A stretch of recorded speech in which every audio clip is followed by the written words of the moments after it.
கதை கேட்க தயாராயிட்டீங்களா? Are you all ready to listen to a story? இன்றைக்கான வேதவசனத்தையும் கதையும் பார்ப்போமா?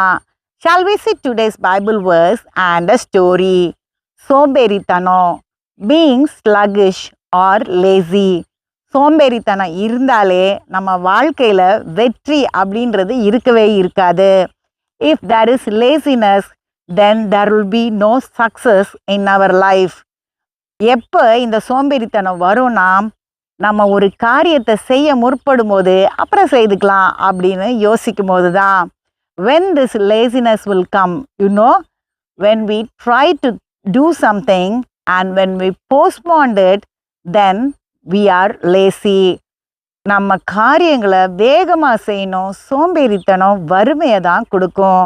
We have to do things quickly and laziness will give only poverty.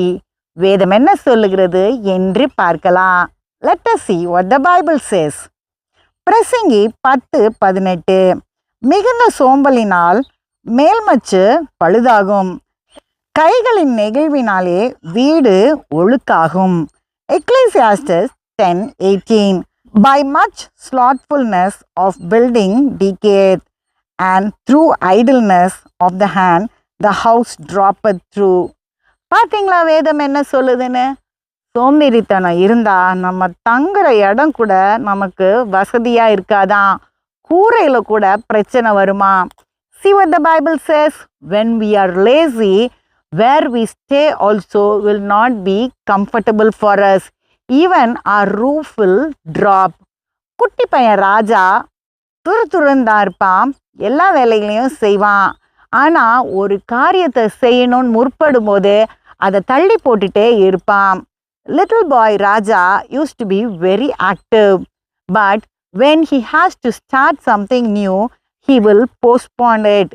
ஒரு முறை கூரையில் ஒரு சின்ன ஓட்டை இருந்தது அவங்க வீட்டு கூரையில். Once there was a small hole in the roof of his house. அவங்க அம்மா அவன்கிட்ட, எப்பா கொஞ்சம் மேலே ஏறி கொஞ்சம் அதை சரி செய், இல்லைனா யாரையாவது கூப்பிட்டு வந்து இதை சரி செய்யன்னு சொல்லிக்கிட்டே இருந்தாங்க. His mother used to repeatedly tell him to repair it by climbing it on top or bring someone to help him repair it. ஆனால் இவன் சின்னதாக தானே இருக்கு, அப்புறம் பார்த்துக்கலான்னு சொல்லிகிட்டே இருப்பான். But he used to say to his mother, the hole is small, so we can do it later. அவன் வீட்டுக்குள்ள அழகான ஒரு கூடு வச்சு அதில் லவ் பேர்ட்ஸ் நிறையா வளர்த்துட்டு இருந்தான். He kept a cage inside his house and he was keeping love birds in that. அவன் அது ரொம்ப பிரியமாக பார்த்துக்குவான், அதுக்கு தீனி தண்ணி எல்லாத்தையுமே சரியான நேரத்தில் வச்சிருவான். He used to love the birds and he used to give them food, water, everything perfectly. அவன் ஒவ்வொரு நாளும் அதை கவனித்து அந்த குருவிகள்லாம் பெருகிட்டே இருந்தது. He used to take care of it and there were many birds in that. இவன் இந்த பறவைகளோட பெருக்கத்தை கவனிச்சிட்டு இருந்தான், ஆனால் கூரையில் இருந்த ஓட்டை பெருசாகிறத கவனிக்கல. He was seeing the birds increasing in number, but he did not notice the hole in the roof becoming bigger and bigger. ஒரு நாள் இவன் பள்ளிக்கூடத்துக்கு போன நேரம் அந்த கூரையோட ஓட்ட வழியா ஒரு பாம்பு அந்த கூண்டுக்குள்ளே இறங்கி இருந்த புது பறவைகளையும் நிறைய அழகான பறவைகளையும் சாப்பிட்டுருச்சு. One day when he went to school, a big snake entered the house through the hole on the roof and entered the bird's cage and ate all the new birds and also the beautiful birds inside.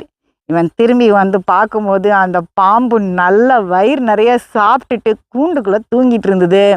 When he came back and saw, the snake was sleeping inside the cage with a big stomach. இவனால் அழவும் முடியல, அந்த பிரச்சனையை வெளியே சொல்லவும் முடியல. He could not cry and also say it outside. ஆனால் அவனுடைய இழப்பு அதிகமாக இருந்தது, ஏன்னா அவன் வேலையை தள்ளி போட்டதுனால. But his loss was great because he postponed his work. கவனமாக இருக்கணும், வேலைகள் செய்யும் போது அன்னன்னைக்கே செய்யணும், சோம்பேறித்தனம் இருக்கக்கூடாது. We should be careful when we do our work. we should not be lazy. We have to do it every day. அப்பனா எந்த பிரச்சனையும் வராது. Then we will not end up in trouble. அடுத்த கதையில் சந்திப்போம். Let us meet in the next story.